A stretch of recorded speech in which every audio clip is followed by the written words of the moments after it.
Inessa for the for the introduction. In fact, this is the first time I talk about growth in quite a long time, because usually I'm doing it, not so much presenting it. So I am the co-founder, head of growth of a company called Growth Tribe, and what we do is we help individuals and organizations learn the most important digital capabilities of the new era. And we help both smaller and larger organizations, and we have a really big sort of community worldwide now. We do this both online and offline, and we help large and small organizations, either highly regulated, not too regulated, either B2B and B2C. And today I'm going to be focusing a little bit more on early stage, smaller organizations, although there's a few drops of larger organizations here and there. And essentially, the way I've built this, I've tried to share top 15 things to think about, let's say, or key learnings when launching and scaling early stage projects, early stage products, early stage startups, early stage organizations, whatever you want to call it. So we're actually going to look at 15 key learnings from the world of growth, mostly early stage, but not only. Some of them counterintuitive, some of them super obvious. So the first one that I'd like to talk about, and I usually do this when I talk with a team of more developers or product-oriented people, is that I truly believe that your riskiest assumption is not product. It's not actually building a product that people want. It's actually, in my opinion, distribution. Now, the reason for this, just go on Product Hunt after this webinar, and go look at the number of products that are available there on a daily, on a weekly, on a monthly basis. Everyone is building product. Everyone and their sister is building something and putting it online at the moment. Cash is rapidly flowing into the world of venture-backed startups, into the world of startups, into the world of product. There's never been this much cash available. Multipliers are increasing. So founders of startups, of companies are getting higher multipliers than they ever had, with an extra pressure to acquire customers. So higher multipliers comes with an extra pressure to get customers. Ad spend keeps rising, digital ad spend keeps rising, so there's more and more competition to attract customers and to retain customers. And what we see is the customer acquisition cost, the loaded cost to acquire customers, are exploding, never keeps rising. So you see that there's increased competition of the number of people that are building, that are building things, and an increased investment in trying to acquire customers. And what happens to us, poor little humans, I mean, if I put myself on the customer side, is that we are bombarded on a daily basis with so many triggers. People are trying to buy our attention, and it costs more and more to acquire people's attention. That's why we call it paying attention. The cost to get people to pay attention is also increasing rapidly. So the ad companies, the ad agencies, they differ in their statistics, but basically the people that you're trying to attract to come and to be retained on your product, your service, your NGO, the donations that you're looking for, they are bombarded on a daily basis with anywhere between 250 to 10,000 triggers a day. And you're probably going to be one of those triggers, like, hey, come and check us out. Hey, stay. So with this in mind, when I look at something like the business model canvas from Alexander Osterwalder, like the riskiest assumptions of your business, of your idea, of your organization, typically we think that the riskiest, and that's what people say, and that's what they say in business school, is your riskiest assumption is build something people actually want. Go and talk to your customers. Build people something want. What I'm telling you is you can build the best product in the world, have the best offering in the world.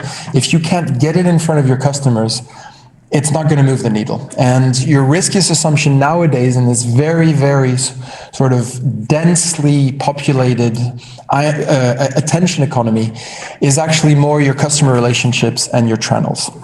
It's actually being able to distribute and retain customers. And that's a little bit the world that I'd like to talk about today, the world of what we call growth marketing. I'll give you two examples. HubSpot, fantastic success story. not really a great product in the early days. It was actually a pretty shitty product, to be honest. Some would argue it's still a not so great product. I mean, we use it, we like it, but if you look early days, what they were really good at was acquiring customers. That's what they were better at than the competition. There were a lot of HubSpots out there early on. They were better at that acquisition and that distribution. I'll give you another example, Drift, who's become sort of a pillar of conversational marketing, a pillar of online chatbots. Everyone was building chatbots when Drift started growing 5 or 6 years ago. What they did much better than the competition was actually acquisition, customer activation, the user experience, and retaining their customers. So my point here is a little bit that sometimes as developers or as makers, we spend all of our time on product. You know, if we build something fantastic, people will come. That's not the case. And distribution does make it into your top 2 of riskiest assumptions, riskiest parts of your business model, whatever it is, whether it's non-profit model or whether it's a for-profit model. Second point, I would strongly advise you to take a data-driven approach to getting your customers and to keeping your customers. And I want to give you a little framework for how to do this. So this is something called the Pirate Funnel. It was developed by Dave McClure from 500 Startups some 12, 13, 14 years ago. And it's still, in my opinion, the best data-driven customer journey that you can work with. Now, the idea of the Pirate Funnel is that for any product, for any service, for any organization that's trying to acquire customers, there's basically 6 steps on which you can track these customers, these prospects, these leads, these participants or community, whatever it is. And the 6 steps are here. So the first one is awareness, getting people to I'm basically describing a customer journey here, but the first one is awareness, getting people just to be aware, right? And to visit for the very first time your website or your product. The second one is acquisition. Once they've visited my product, my landing page, my website, whatever it is, my piece of advertising collateral, it's getting them to do something, to not leave right away. Statistics show that 97% of everyone who lands on a page leaves within the first 30 seconds, if it's the first time that they interact with this page or with this campaign. 97%. So acquisition is getting them to do that first, basically not leaving, that first piece of action, so that they already understand a little bit your core value proposition, what you're trying to convert them to do. The next one is activation. It's actually my favorite in this whole funnel. It's getting people to what we call the wow moment, the aha moment. The aha, I understand your value and I understand where you can make my life better. As a consumer, as a user, I understand where you can make my life better. That's the activation. The fourth one is retention. And by the way, the order of these, it's not always sequential. You can jumble them up. For some business models, retention comes after revenue. For some, revenue comes after retention. So the fourth one is retention. Getting people to come back. In almost every single type of organization, you want customers to come back, whether that's e-commerce, enterprise software, SaaS, donations for nonprofit organizations, you want them to come back. So retention is your daily, weekly, monthly retention of customers or users. Then you have referrals, which is linked to the viral coefficient of your product or your service. How many people are my core customers inviting over? And we'll talk about it in a little bit. You want to try to create what's called growth loops or viral loops, and sometimes maybe even engineer those inside your product so that your marketing spend can be zero. It's actually your customers that are attracting new customers. And then finally, there's revenue, getting people to pay. They convert to pay or give a donation, and then upselling them and cross-selling them as time goes by. Now, the thing is, these steps, they're not always in this order. Depending on your business model, they can be in different orders. So for a SaaS business model, for example, with a freemium model where people can use the product without paying for a couple months or for a certain number of API calls, for example, you get them retained before you get them to pay. Whereas for a transactional business model, so for example, with e-commerce website, you actually get them to pay a first time, and then you try to re-engage them and retain them. So these steps can actually be jumbled. But what I'm asking you to do here as a builder of a product is to have this data-driven approach to what we call the Pirate Funnel, and which is basically, am I setting up the analytics tools to be able to track my customers and my users on this funnel? Number of people who come to the website, number one, awareness. Then who are acquired. right? Who actually do that first action? Where's my percentage drop off from that first step to the second step? And then who were activated, who were wowed by my product before because they saw, for example, a demo or because they added something to the cart. And then retained, referrals, and then revenue. Now, of course, we don't have time to go into the details of all of these metrics, but I want to give you three sort of archetypes for all of these different parts of the funnel. And then you can check these again if you rewatch the video later.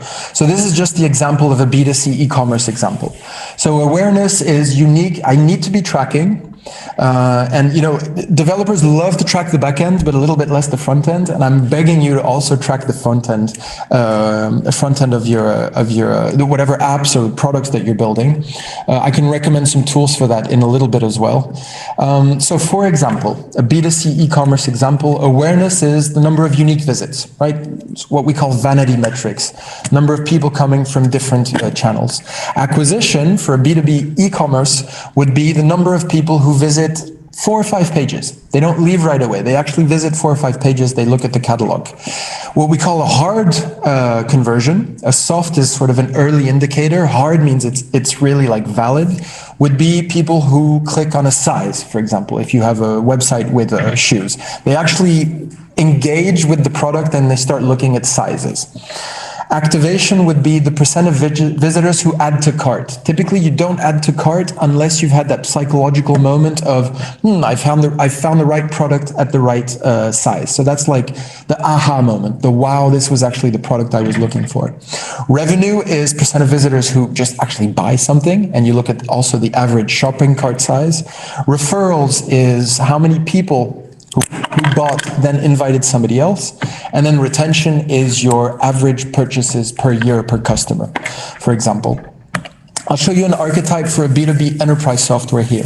So for enterprise software, it's same thing, number of visits on a landing page, for example.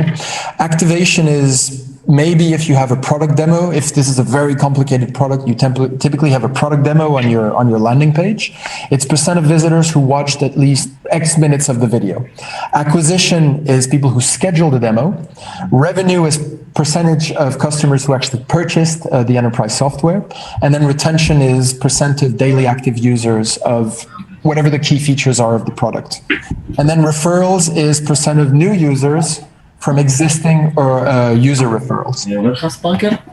I think we need to mute one person.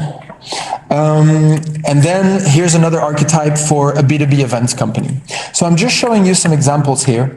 If you want to take this one step further, that first approach to being data-driven in your customer acquisition, in your customer retention, I'll give you 2 tips of things to read or things to dive into. The first one is a book by Ben Yoskowitz and Alistair Kroll. It's called Lean Analytics. And I put it in the category of amazing books that have terrible names, but due to their editor, they had to call it like this. They wanted to call it Startup Metrics at first, but O'Reilly wouldn't allow it. But amazing book that goes into all of the different types of business models and what are the key metrics you should be looking at based on the model that you're looking at, from NGOs to B2B enterprise to mobile to marketplaces to 3-sided marketplaces, et cetera, et cetera. So if you're interested in taking a data-driven approach to your growth, a fantastic book to dive into. I think this has been in my top 10 business books for the past 10 years, something like this. It's not moving and it keeps it really simple. If you want to go a little bit further into specific metrics, there's a lot of blog articles out there of what sort of metrics you should be looking at. I found this one quite helpful.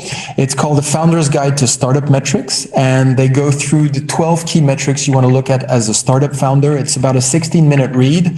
But it's just the right amount of detail versus summary. So these 2 over here, Lean Analytics, and then a Founder's Guide to Startup Metrics. Now, 3rd tip, focus. So much to think about, right? Which metrics should I be focusing on? What's my business model? Which one of these startup metrics is the most important for me? Now, what we've found is that as founders, as builders, our scarcest, as humans in general, our scarcest resource is time. And let's call it our secret weapon when faced with this is knowing what to focus on. What should I be focusing my time and my energy on? I usually have a pyramid in my head. I call it the return on energy pyramid. Am I focusing my time on what will have the biggest return on energy across time? And when you're starting in a project, you tend to be in a small team, and we see this at large corporates as well. Whatever size of organization you're in, your scarcest resource is time, and your secret weapon is focus. So what should you be focusing on? Now, if you're starting with a new business, we usually like to say that there's one metric, there's one KPI that's more important than all other KPIs. If you're working with NGOs, for example, maybe it's donations over time. If you're working in SaaS, maybe it's average revenue per user. If monthly retention rate, for example. If you're enterprise software, it's number of key accounts landed. Now, it's really easy to find that number, typically, right? What's a lot harder is to know what should I be focusing on this week or during the sprint. And here we don't talk about the North Star metric anymore. Here we talk about the OMTM, the one metric that matters. At any given point in time, there's actually one metric that's more important than any other metric that you're focusing on. If you're starting really early stage, maybe it's getting as many people into your funnel as possible so you can start testing where the leaks are in that funnel. If you're a little bit deeper in your product development, maybe it's retention. If you really need cash right now and you can't get investors, maybe it's revenue. If you're blitz scaling your company, similar to the book Blitz Scaling by Reid Hoffman. So if you have like 500 million and you're in your Series D and you just want to dominate the world and only do market penetration, maybe it's purely customer acquisition, getting as many customers as possible.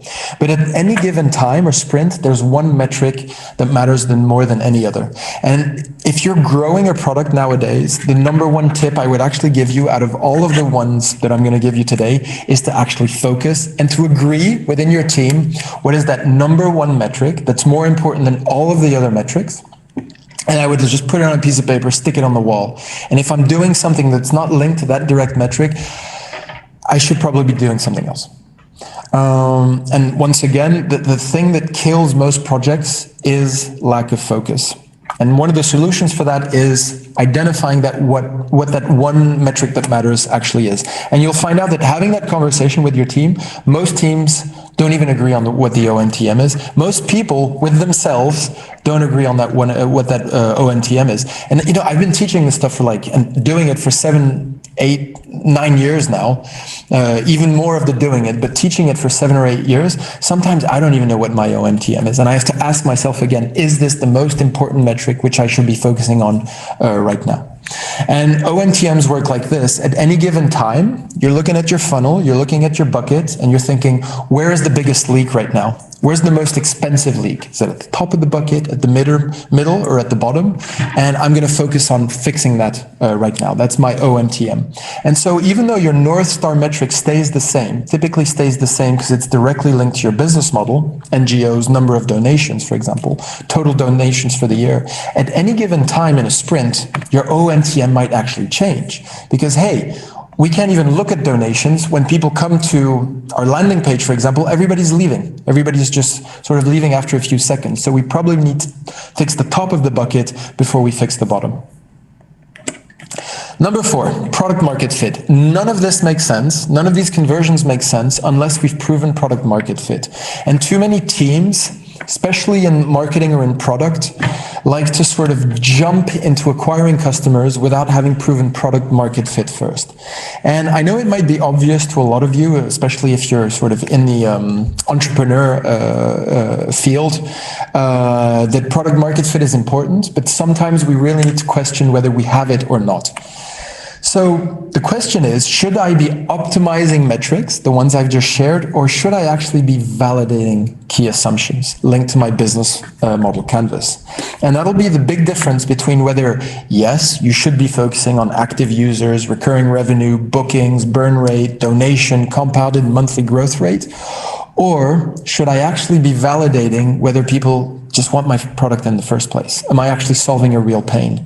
Desirability assumptions, viability assumptions. Does the business model even work? Feasibility. Do I even have the right team to build this? Is the technology even available? And so there's two worlds. There's the post-product market fit world and the pre-product market fit. If you're in pre-product market fit, you should be validating assumptions. If you're in the post-product market fit, then you can start optimizing the metrics of the pirate funnel, which I was talking about before. And typically, if you're pre-product market fit, you still need to validate these things. Who are our customers? What are their needs? What's their profile? What are their industries? What's their willingness to pay? Do they have the pain? Do they know they have the pain? Are they willing to pay to solve the pain? Do they want to use my solution over other solutions?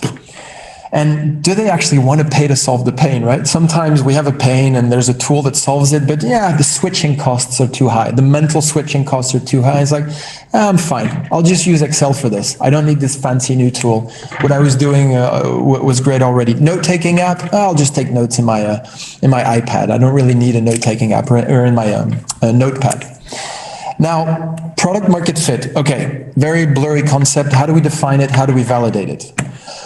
First, you have the Mark Andreessen from Andreessen Horowitz. Mark Andreessen definition, when you have it, it's like love. He doesn't say, actually that one's mine. It's like love, when you have it, you know. Or when you find the perfect house, you know, you've been looking at houses for like 6 months, you step in, you know.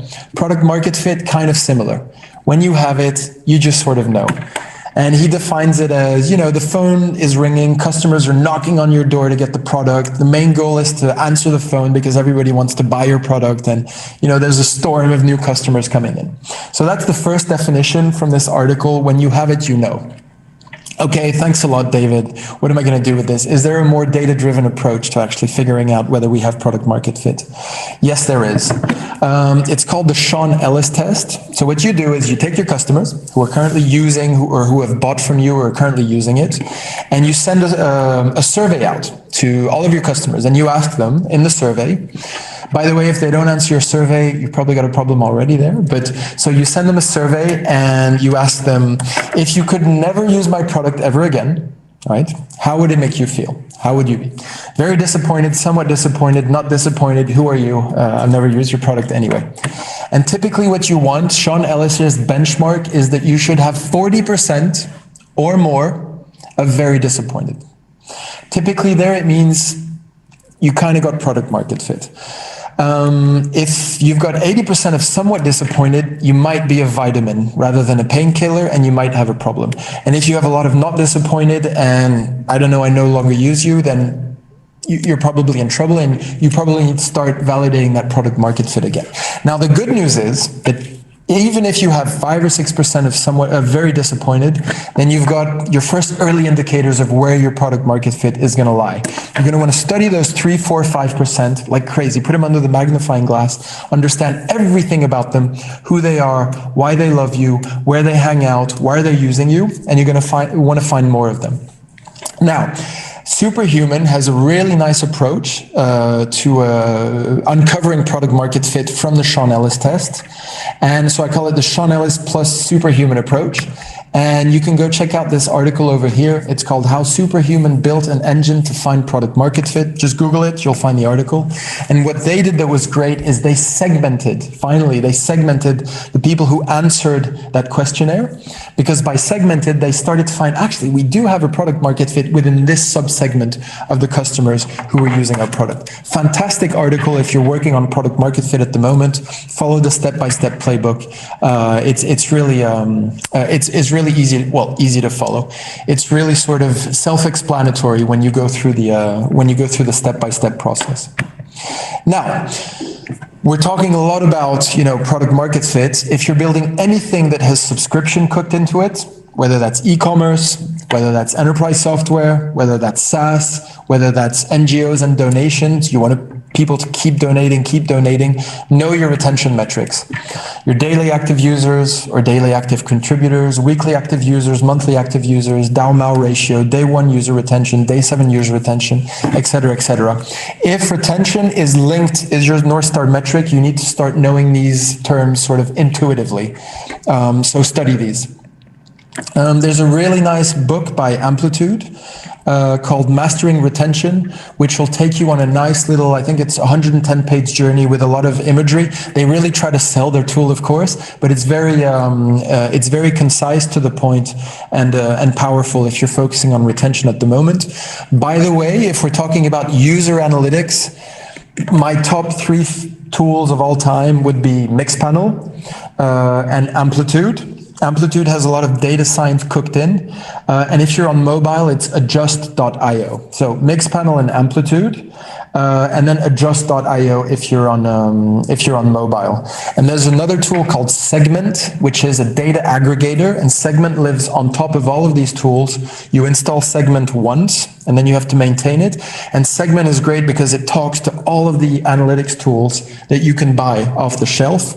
And once you install Segment, in the future, if you decide to use a new tool, it has all of your historical data. So check, I said 3, but check those 4 out. Segment.io for data aggregation, and then adjust.io for mobile analytics, and Mixpanel or Amplitude for anything that's desktop oriented.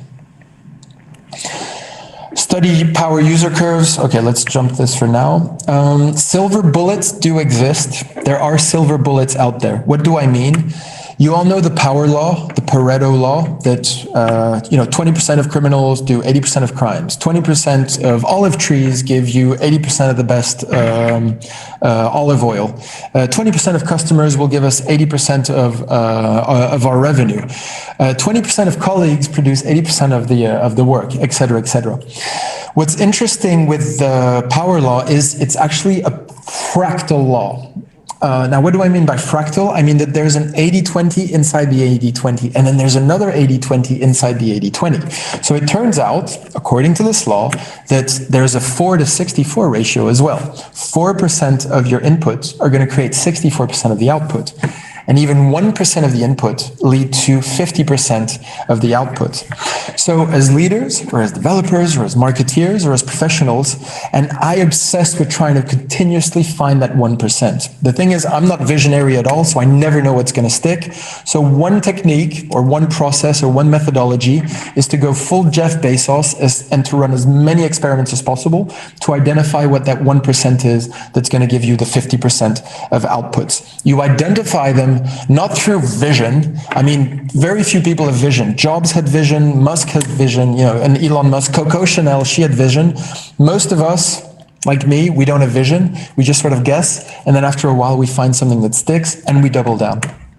So one of the key success factors is Amazon, as discussed by Jeff Bezos, is they attribute a lot of their success simply to the number of experiments that they run per year, per month, per week, per day. There is a strong correlation, and I would even say a causation, between number of experiments run, not the quality of experiments. I trust you for the quality, the sheer quantity of experimentation, and the likeliness that you will actually succeed. Then you also have to identify the success, of course, but correlation between quantity of experimentation and actual success. I believe we've escaped, and especially with this new era that we're in, this digital and data-driven era, we've escaped the era of madmen and making big bets, and we've entered really the era of quantity of experimentation. Fantastic book by Nicolas Taleb called Anti-Fragile, where he really illustrates the fact that in order to create anti-fragile organisms, we need to put our systems in the face of as many stressors as possible. It's that fail fast, learn fast methodology. This has even been studied by James Zietler at Harvard. What he did is he took an index of companies that experiment a lot. So you've got the booking.coms in there, Amazon, Facebook, et cetera, and he plotted them against the stock performance of the S&P 500. Not just tech companies, by the way. He also took, traditional organizations like BBC, Sky UK, Nike, FedEx, et cetera, but companies that had a culture of experimentation. And it turns out those companies completely outperform the S&P 500. Experimentation wins. And we see this as well. So this is aggregated information of, I think, 200 teams that went through our growth training courses. where we followed a little bit the evolution of the team, and the journey is always kind of the same. So this is ROI of experimentation on the top left, so positive ROI, negative ROI. I'm so bad on time. Here you have negative return on investment, here you have positive. And what we usually see is teams at the beginning, they need to adopt the growth mindset, let go of their ego, keep their ego at home, fight through the struggles of experimenting a little bit. And then finally, their first experiments are a little bit inconclusive or failed. If they can fight through those first experiments, then they start to feel that they get better at this. Then they get a holy shit moment, like, oh my God, look at this. It just completely destroyed all of our assumptions, and we got huge ROI from this experiment. Then typically the team starts to feel like, we're getting more approval to take risks, and we're really buying into this methodology. But what's really important to understand is actually the compound returns of taking an experiment-based approach to business, rather than this big win. I don't actually care about this big win. What I care about is the incremental growth and the compound returns of all of these small wins. So in the end, it really is a mindset and a process. So let's look at this mindset and this process. We like to use a process called the GROWS process, which is basically just, us branding the scientific method. It's very much the scientific method. And it's the idea of gathering ideas, ranking those ideas, outlining experiments, executing them, and studying the data. So typically what you want in place of this little mask is you want that OMTM. Which metric am I focusing on for this sprint? And then you want to gather as many ideas as possible based on that one specific metric. Whether that's taking notes, whether that's from an article you read, whether that's from this webinar. And you want to gather, so when you're developing product, you have a feature backlog. Well, when you're working around distribution, you should have an idea backlog, a backlog of all of the ideas that you want to implement. So you gather all of those ideas, mind like water, dump them all into a central location. Then you want to rank those ideas. How do you rank them? Well, first of all, you try to get as many people as possible with diverse brains. So in this image, we have a UXer over here, we have a data scientist, we have a developer, content marketeer, another marketeer, we have a video producer, and we have a salesperson, all in the same room, giving their ideas to which ideas are actually the best with regards to the metric that we want to improve. Which criteria do we rank the ideas on? We rank it on probability to succeed, that's the P, the impact we think it will have, how big of an impact, small, medium, or large, and how easy is it to actually implement this, depending on the resources that I have. Now, this is for ideas of conversion rate optimization, when I'm trying to optimize conversion rates. If you're looking at marketing channels, you want to rank it with something called BRASS. So blink, gut feeling. R is relevance. How relevant is this marketing channel to the product that I have? So GoPro on YouTube, high relevance. GoPro on LinkedIn, not great. Availability, do I have the resources available to actually do this? If I want to do video content marketing, do I actually have the resources in-house? Do I have somebody to make those videos? And then scalability. How easy will it be to crank up the volume if this actually works? Something like physical events, not super scalable. Something like product hunt launches, not super scalable. Something like SEO or content marketing or engineered marketing, very scalable. So you get this backlog of ideas, you rank them. Typically you have 2-3 ideas that come out at the top, or 4 or 5, whatever. And then what you want to do is you want to outline an experiment. So you want to use an experiment card. This is the one that we use. We believe that this marketing channel is great. To verify that, we will launch a small test for 2 weeks, and we're going to measure our reach, how many people actually buy a product or convert and or are retained on the platform. And we are right if within the next 2 weeks we're able to acquire this many customers at this cost. So it's very much a scientific approach to marketing and to growth. And the reason why this is so important is you can de-risk your assumptions. So rather than doing a 6-month experiment with a big campaign that's going to have a big explosion, there's so many assumptions in these big campaigns, you want to de-risk it little by little. It's just basically incremental de-risking of your assumptions. Then you're going to work, you execute, actually get it done. Typically, we like to follow a Kanban-based approach to the experiments that are being planned, those that are active, and those that are being analyzed. promote failure. Failure is okay as long as you're learning. A fail is not a fail as long as you learn something, because incrementally your next experiment will be better and better and better. And then finally, studying the data. This is the part where people get really lazy, actually studying the data from your experiment. And that's where after your first 4 or 5 experiments, you realize that your data analytics stack sucks and you didn't set up your tracking tools correctly. And I beg you to please implement your tracking tools as early as possible in your product journey, because without them, you're not able to identify what's working and what's not working, and then you start paying that later on. You start paying the price later on. So, tip number 9, I believe that the world, we live more and more in a specialized world, but generalists will win in this specialized world. What do we call a T-shape? A T-shape is basically a polymath, or a sort of a generalist, people who specialize in being generalists. It's typically where you have a core function, typically linked, like an area where you're really specialized, typically linked to your core function, but then a broader range and width of knowledge. That's why we call it a T, right? Specialized, and then a broad range of knowledge. This is our T-shaped growth marketeer. This is actually from 2019. We never updated it. I think we should update it. But there's a real competitive advantage to having a broad range of knowledge. For developers, they should get interested in behavioral psychology. They should get interested in marketing. They should be interested in user experience. For marketeers, they should be interested in front-end and back-end code and in data analytics. It's basically stepping out of your comfort zone, stepping out of your core zone of expertise, and understanding and having an intuitive understanding of different functions. So that leads me to T-shaped teams. If you're building a team at the moment, some of the most powerful teams seem to be multidisciplinary T-shaped teams, not totally siloed, but T-shaped. We like to call it the hacker, the hustler, and the hipster. I don't really like that term, but it's typically your developer, your marketeer, sales, and your UX or behavioral psychologist. And those teams are unbeatable. They're invincible because they're coming at problems from all different angles. They understand the full spectrum. T-shaped teams. And typically what you want, these are some of the capabilities that we've seen make for really powerful and multidisciplinary teams that can approach problems from all different angles, around data analytics and communication of data, around growth and innovation, around customer experience, and around mindset.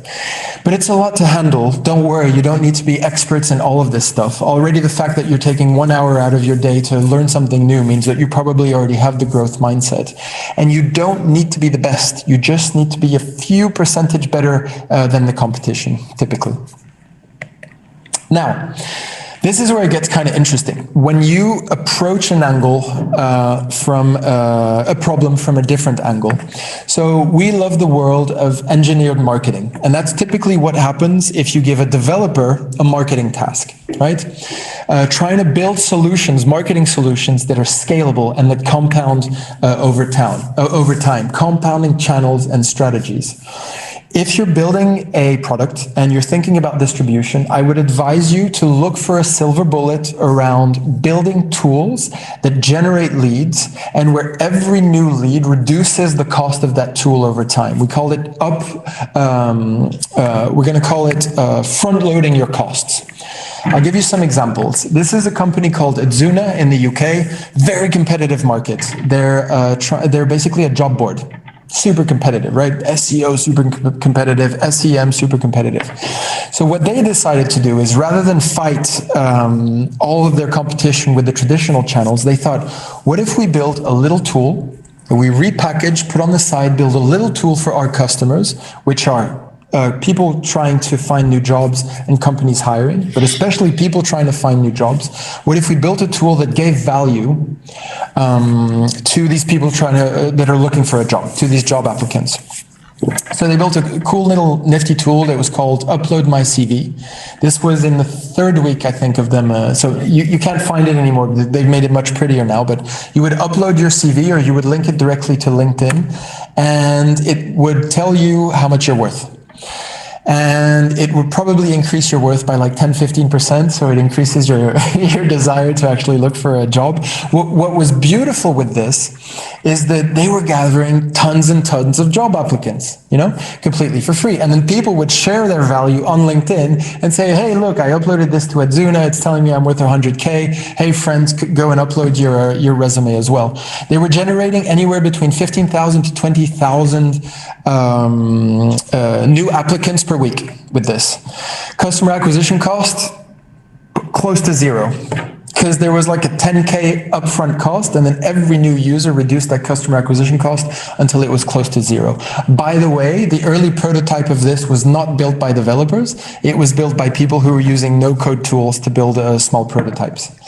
So, and if you go to their landing page now, they don't even say what they do. The first thing they tell you is, hey, upload your CV. They don't even tell you that they're a job board, whatever. It works so well. It's really that power law, right? It's that 1% of strategies or tools or tactics that are going to give you that 50% of output that you want to look for. I've got tons of other examples. This is the Global Footprint Network from Schneider Electric. It's a little tool where you can calculate your ecological footprint. This got very viral. So this was from one of our clients. They built a small little tool where you can calculate your footprint, and this got shared around a lot, created a lot of virality. There's another client. Is Pokemon Go available? It was back in the days where everybody wanted to use Pokemon Go. They just created a simple list that told you when Pokemon Go would be available. 400,000 leads in 1 week for the tool that had built this from, it was called Skill Nation. By the way, if you have people who are not developers in your team, these are the tools that non-developers can use. They're really cool no-code tools to build these small viral campaigns without a single line of JavaScript. So you've got Bubble, Typeform, Outgrow, Extensionizer, and Collect Chat. Extensionizer is kind of cool. You can start a Chrome extension in it's not really 15 seconds, but it's all no-code interface. My personal favorite in all of these is actually Outgrow, because they've even got the templates built for you. And I'll recommend it in the end. If you're interested in engineered marketing as a traction channel, please check out this book by Weinberg and Mayers. What was this? Gabriel Weinberg and Justin Mayers. I think it's chapter 12 in there. Just read it. It's like 32 pages. Read through it, and they'll give you a bunch of examples of engineered marketing.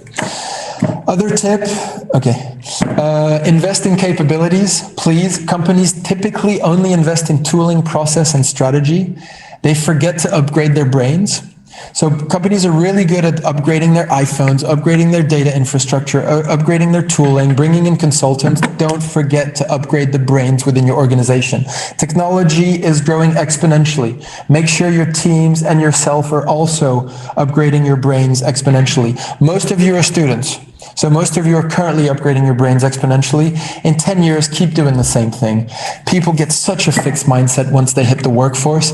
The average person, because upgrading brains feeds everything. It'll feed your tooling, it'll feed your strategy, it'll feed your process. Lifelong learning. And if you're a boss, if you're a leader, invest financially and in time into the upgrading of brains of people in your team. They shouldn't have to do this on the weekend or after work. They should do it during work hours, the compound returns of learning, as we call it. It compounds just like interest rates, right? It's just like compound interest. Brains compound and knowledge compounds the same way. We live in a knowledge economy. What greater investment than knowledge? But it doesn't happen.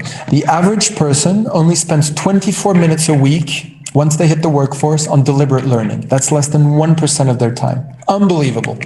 And what do we mean by deliberate learning? It's learning that's planned, scheduled in, where you have a clear outcome. I need to stop talking with my hands so much, as opposed to incidental learning, which is more like, we'll learn as we go, blah, blah, blah. And if you have access to a budget and you're really interested in this growth marketing stuff, just send somebody to one of our courses. Right, growthtribe.io. We've got everything covered for you. It is a bit expensive, so get your boss to pay for it, get your government to pay for it. I don't care. Come to one of the courses. We cover all of this stuff. And there's 6 or 12-week courses. A little bit of sales right there. And then grow.ac/PO1 if you're interested in an immersive course.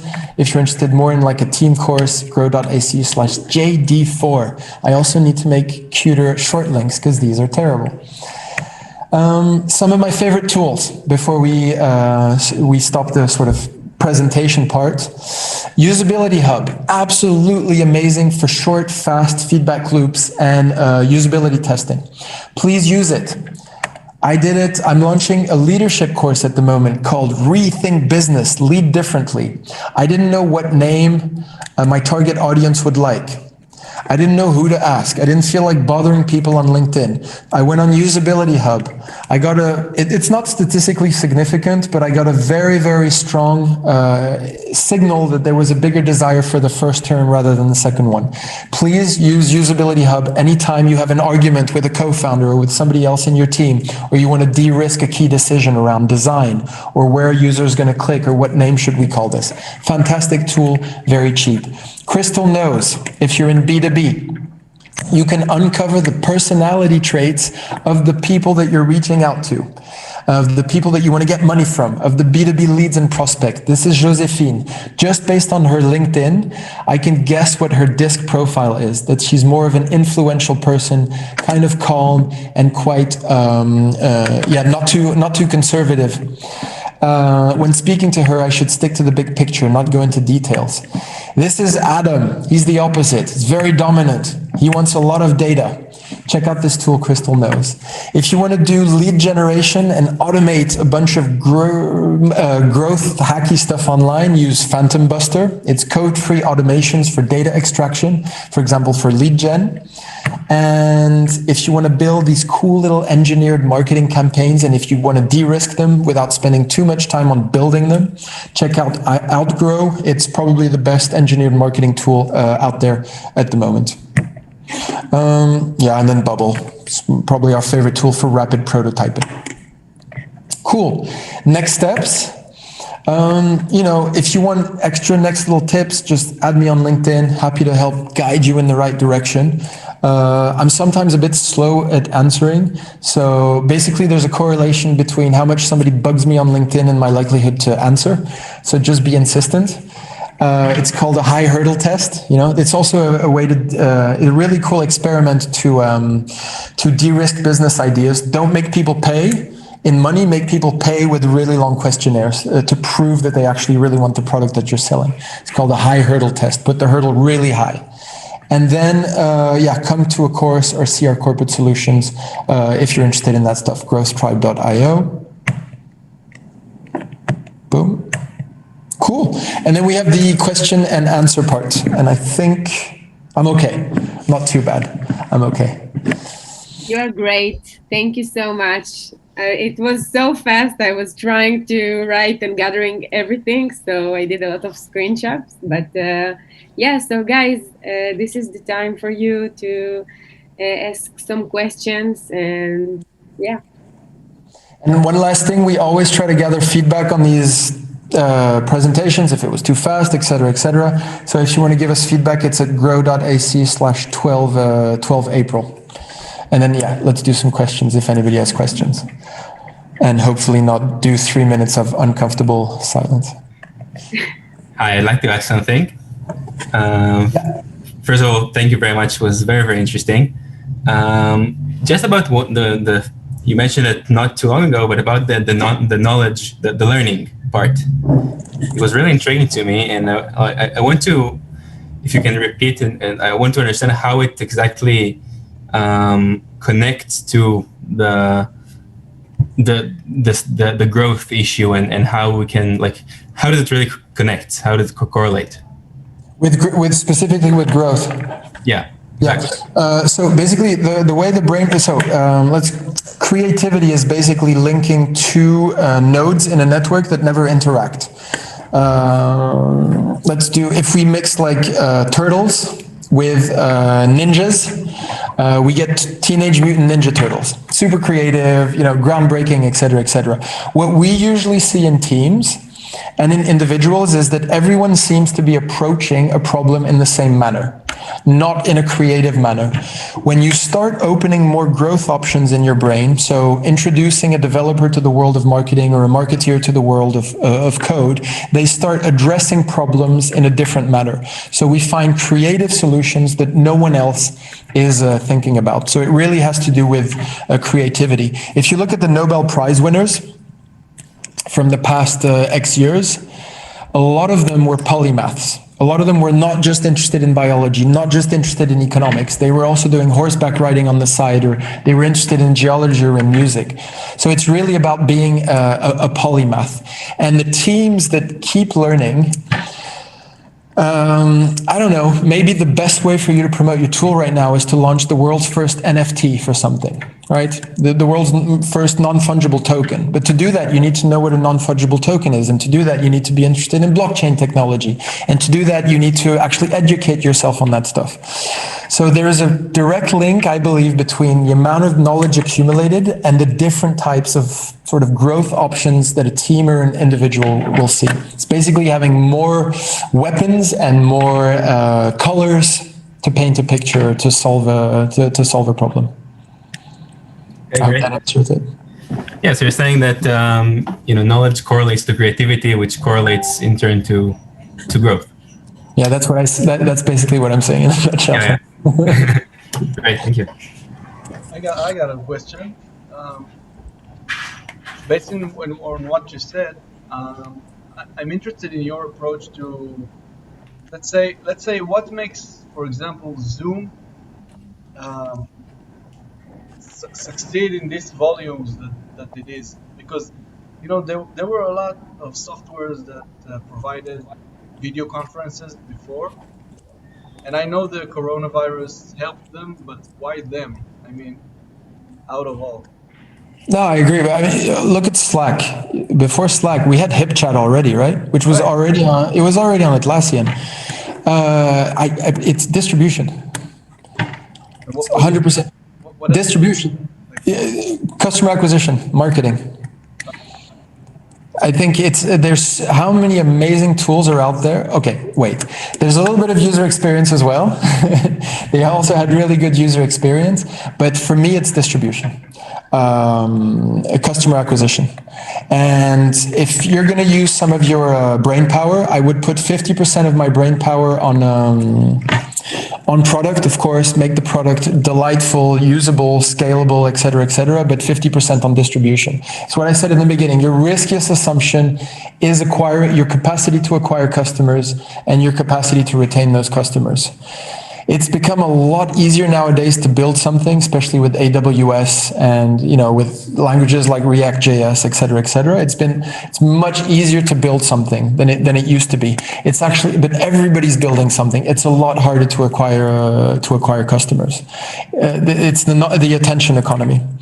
So that's my 2 cents on why Zoom is so successful, and also the amount of scale, the amount of venture capital that they had. It was very much a blitz scaling methodology. At some point, you inject so much venture capital that you don't care about your unit economics, and you just try to blitz scale and grab as much market share as possible. Whereas other solutions are looking at their unit economics. They're like, ugh, my customer acquisition cost is through the roof. We'll never have good unit economics. Companies that have massive amounts of funding, they don't have that problem. They're like, we're going to grab customers as fast as possible. We'll figure out the unit economics later. Typically an Uber, for example. Good, thank you. Interesting.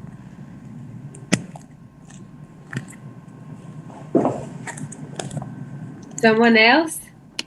Asaf? Maybe? Okay. So, I will ask. I will ask. About the silver bullets that you mentioned before. Okay, go ahead.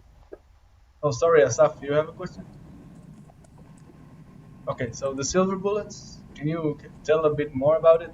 I quite didn't understand what you mean by that. Oh, 100%. So what we call silver bullets are like these massive growth hacks that make a company go from 0 to 1 or 1 to 100. And when we talk about growth and marketing, we're always looking for that silver bullet, that 1% that of inputs that leads to the 50% of outputs.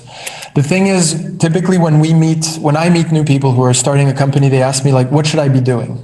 Right? What's the channel I should use? How should I retain more customers? And the answer is always the same, is I have no idea. I really don't know. I don't know your customers. I don't know your customer life cycle. I don't know what culture your company's in. I don't know what the business model is, et cetera, et cetera. But there are typically silver bullets, which means there are typically specific features or specific channels or specific actions you can take that will have unlimited returns, unlimited rewards.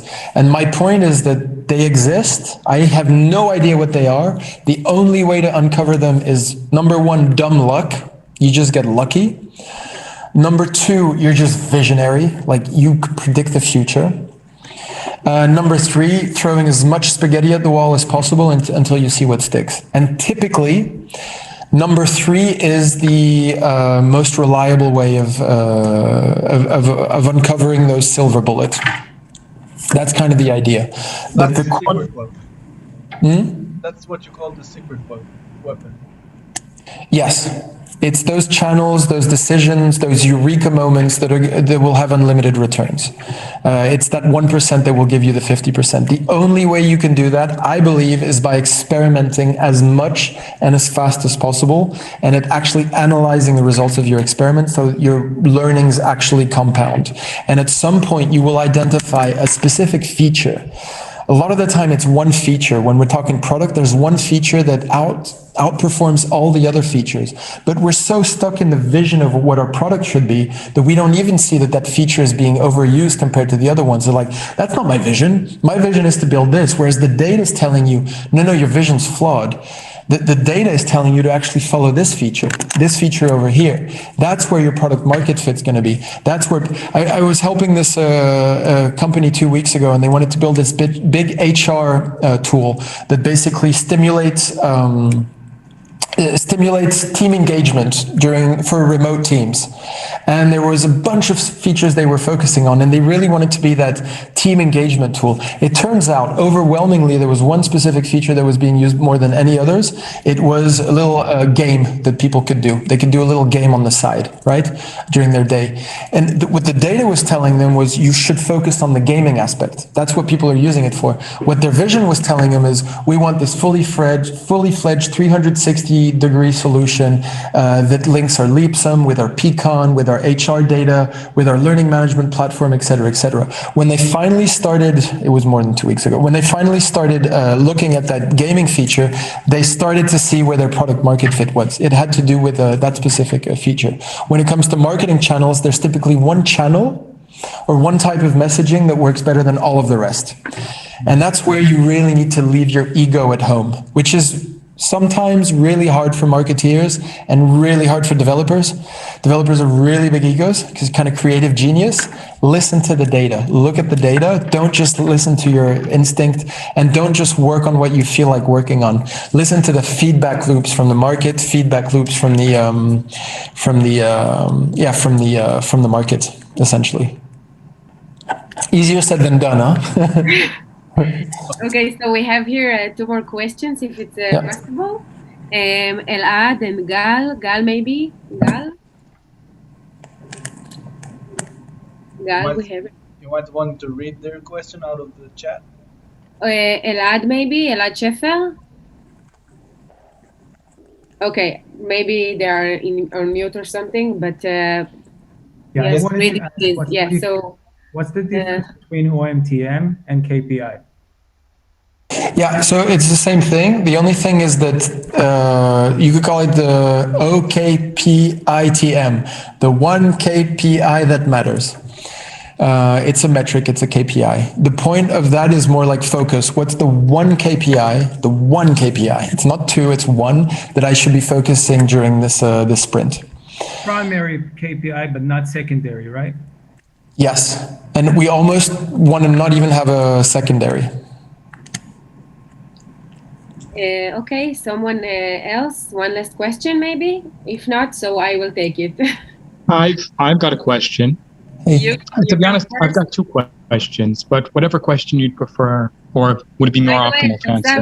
Asaf, you can share with David that you are in this profession as well as growth. Yeah, I had a growth the past year, so cool. I'm part of so I'm speaking here from maybe a different perspective from a standard student, but I'm still a student, as you said. I totally agree with that perspective. So there's two things. First of all, I'd ask, what communities would you suggest looking in for more information about sharing knowledge with other people in the world of growth? Because I feel that that's one of the biggest advantages when I look around, like if it's through Reddit or Facebook, but if you have a specific source. Yep. And the second one is, what is your take on PR as matters of growth? Because that is one aspect that I feel that could be a growth hacking, like a very significant growth hack today, or is it even seen as a growth hack in your perspective? Yeah, good question. So community, I'm gonna bail on that one because basically we use the Growth Tribe community, and I'm not in the external communities anymore. So I'm not sure about that one. I can ask around and I can send it to you on LinkedIn though to help out. I know there's a lot of really good communities out there. With regards to PR, yeah, I've seen it work really well for some companies, especially the whole PR stunt angle. So I actually hate PR personally because I've never been able to nail it. And you always try to follow the news cycles. So you're always trying to piggyback off of COVID, and it's always the stuff that I'm the most tired of. Like, I wouldn't want to piggyback off of the COVID news cycle. I have seen companies use it extremely well. Typically when they have already good press relations. It seems that PR doesn't work really well if you don't have those press relations. And if they're willing to keep building new storylines again and again and again. What I hate with PR is that I feel it really pollutes your data. Typically what happens, and I'm sure you'll agree, I don't know if you'll agree with this one, but when you have a big PR launch, you're going to have massive quantity, really low quality, because you're not addressing people who address the pain that you're trying to solve. You're actually addressing people who happen to read that newspaper that they were on at that moment. The moment PR works, it's the only time I've seen it work, is when you are capable, and there's a company called Human here in the Netherlands that's done this. TomTom does this really well as well. When you create data, or 3D hubs, I'll give you that example. So when you create data that is press-worthy and that gets picked up by the press. So there's a company here in Netherlands called 3D Hubs. They're the leading marketplace for 3D printing. So they put people with 3D printers connected with people who want something 3D printed. They have the monopoly of the most 3D printing data in the world. That's the data that they have, and they share that in a newsworthy manner on their website. So the press, where do they go when they want 3D printing data? They go to 3D Hubs, and they mention them every single time. TomTom, there are neighbors over here. Remember the TomTom sat navs? Now they also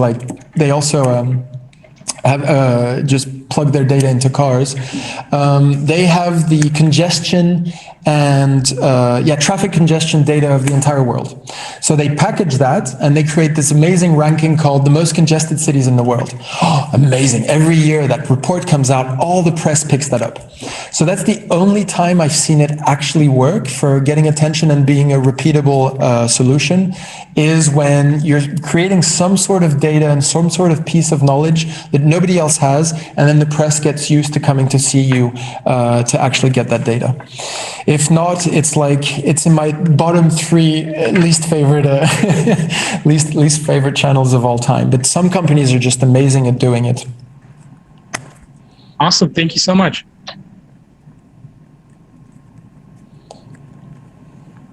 Okay, so I think finally we have done. And David, really, I appreciate your time. It was amazing to be here with you this evening and to listen to you and to learn. And I always following Growth Tribe on LinkedIn and in all the other medias, because you're always sharing their amazing knowledge for free. So really, thank you so much. And I hope we can stay in contact. Yeah, absolutely. Yeah. And I wanted to even to say that if you're coming someday to Israel, I would be the first one to show you Israel and to get to know these amazing entrepreneurs and tech people. So Thank you so much again. Yeah, I'm looking forward. I was supposed to be at a wedding there 3 months ago, but that wasn't possible, of course. So yeah, sometime down the line. Okay, I'll definitely hit you up on that one. And I think Israel really has a strong community as well. And thanks for helping making marketeers a little bit more data driven, because I think that's really important. You guys are amazing on the product. Let's make the marketeers more data driven as well. Amen. Cool. Thanks, everyone. Thanks a lot. Thank you so much. Thank you. Thank Bye, you. guys. Have a good Thank you. evening. Thank you. Bye bye. Thank you.